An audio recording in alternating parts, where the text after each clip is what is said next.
Hello दोस्तों, स्वागत है आपका हमारे चैनल हॉलीवुड मूवीज कैफे पर। आज की इस वीडियो में हम बात करेंगे एक ऐसी फैमिली के बारे में जिसमें एक अमीर बुढ़ा अपने से आधी उम्र की लड़की से शादी कर लेता है, लेकिन चच्चा से वो लड़की संतुष्ट नहीं हो पाती तो वो चच्चा के लड़के को फंसा लेती है।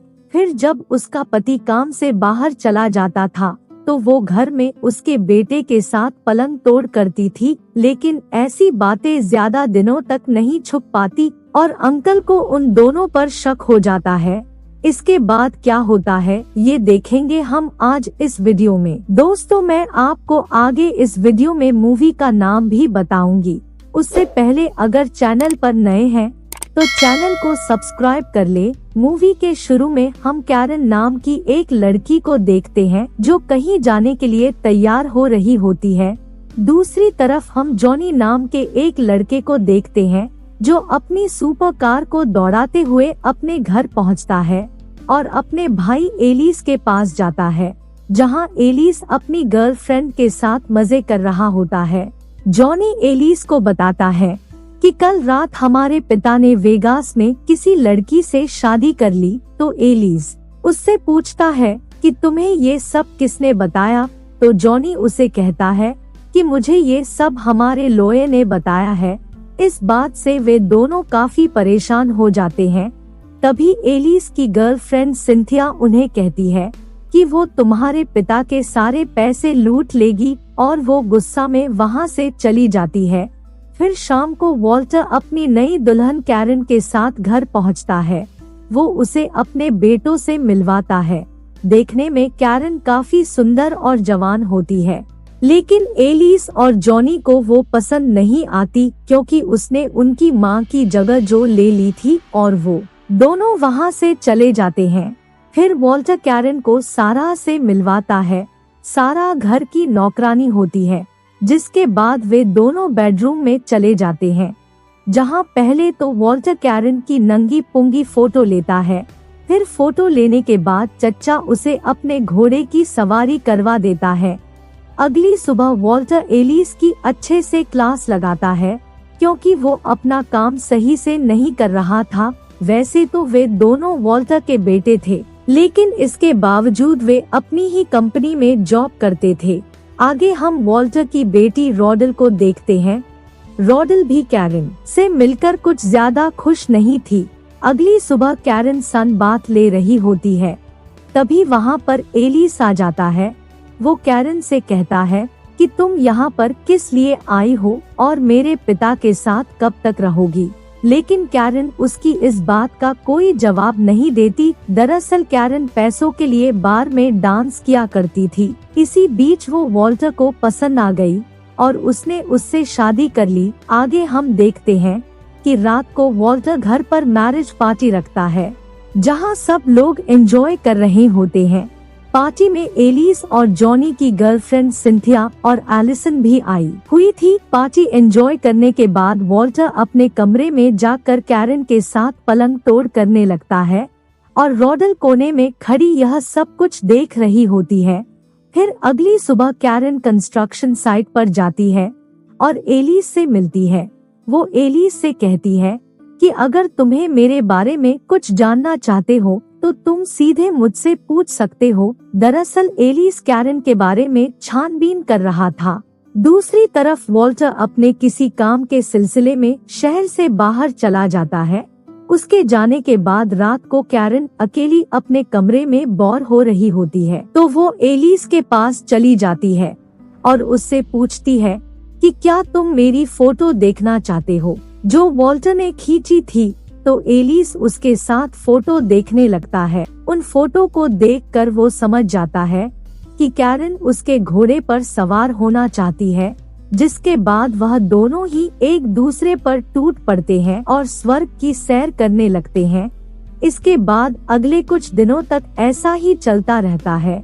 फिर कुछ दिनों बाद वॉल्टर वापस घर आ जाता है और वे सब फिर से वैसे ही एक फैमिली की तरह रहने लगते हैं। लेकिन इसके बावजूद एलिस चोरी छिपे कैरन के साथ टप्पा टप कर लेता था।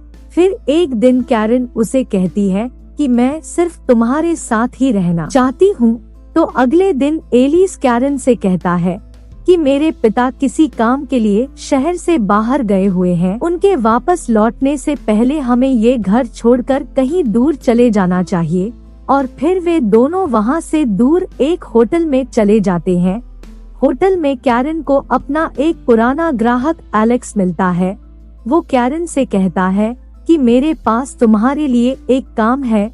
मेरा एक फ्रेंड तुम्हारे साथ रात रंगीन करना चाहता है और इस काम के लिए वो तुम्हें अच्छे पैसे देगा। तो कैरन उसे कहती है कि मैं इसके बारे में तुम्हें सोचकर बताती हूँ। और फिर वो वापस अपने कमरे में चली जाती है, जहाँ वो एलिस से कहती है कि हमें वापस घर जाना होगा क्योंकि हमारे पास पैसे खत्म हो गए हैं और पैसों के लिए ही तो मैंने तुम्हारे पिता से शादी की थी। जिसके बाद कैरन फोन कर सारा से कहती है कि मैं किसी काम से बाहर आई थी और रात को मैं घर वापस आ जाऊंगी। फ्रेंड्स इस फिल्म का नाम है a woman for all main और ये 1975 रिलीज हुई थी। फिर कैरन घर पहुंचकर अपना गुड बाय लेटर ढूंढने लगती है, जो उसने घर से भागते वक्त वॉल्टर के लिए टेबल पर रखा था, लेकिन उसे वो लेटर टेबल के नीचे पड़ा मिलता है।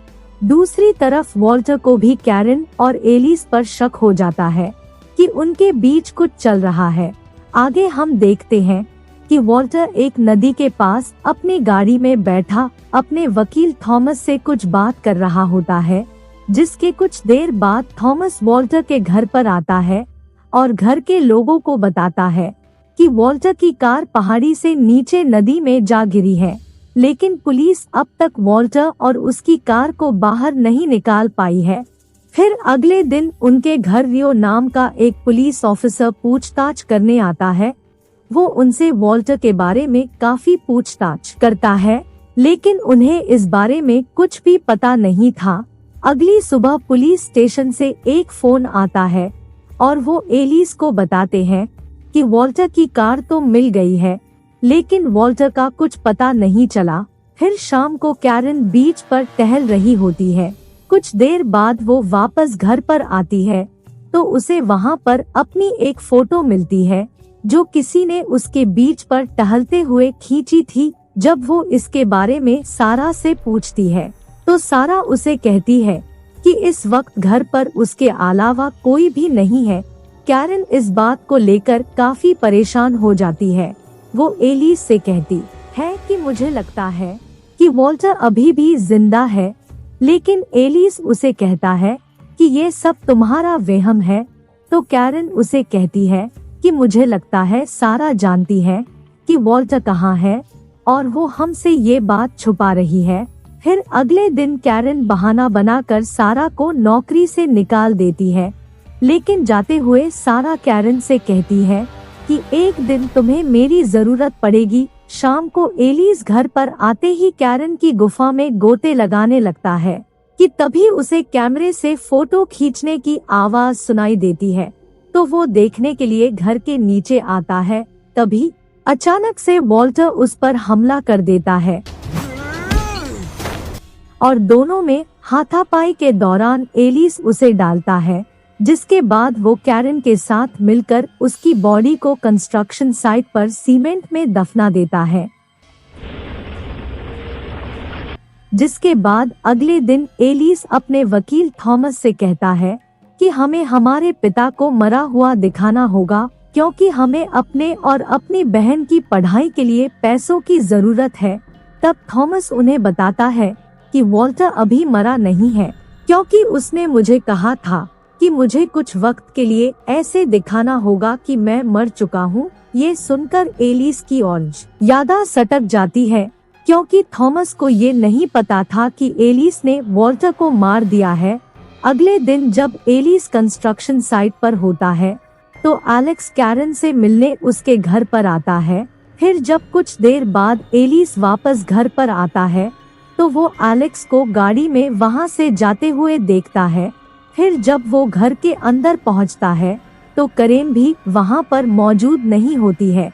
फिर अगली सुबह एलिस को एक फोन आता है, जिससे उसे पता चलता है कि कैरन किसी से होटल में मिलने वाली है।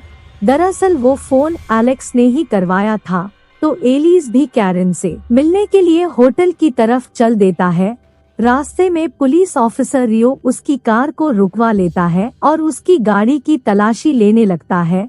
जैसे ही वे कार की डिक्की को खोलते हैं तो उसमें कैरन की लाश पड़ी होती है, जिसे देखकर एलिस समझ जाता है कि उसे फंसाया गया है और ये सारी साजिश एलेक्स ने ही रची है। ऑफिसर रियो उसे कहता है कि तुमने ही प्रॉपर्टी के लिए अपने मॉम डैड को मारा है। जब वो एलिस को गिरफ्तार करने लगता है तो वो वहाँ से भागने की कोशिश करता है, लेकिन ऑफिसर रियो उसे शूट कर देता है। मूवी में आगे दिखाते हैं कि सारा अब वापस उस घर में आ गई है और यहीं पर फिल्म खत्म हो जाती है। अगर आपको हमारी वीडियो अच्छी लगी हो तो प्लीज वीडियो को लाइक करें।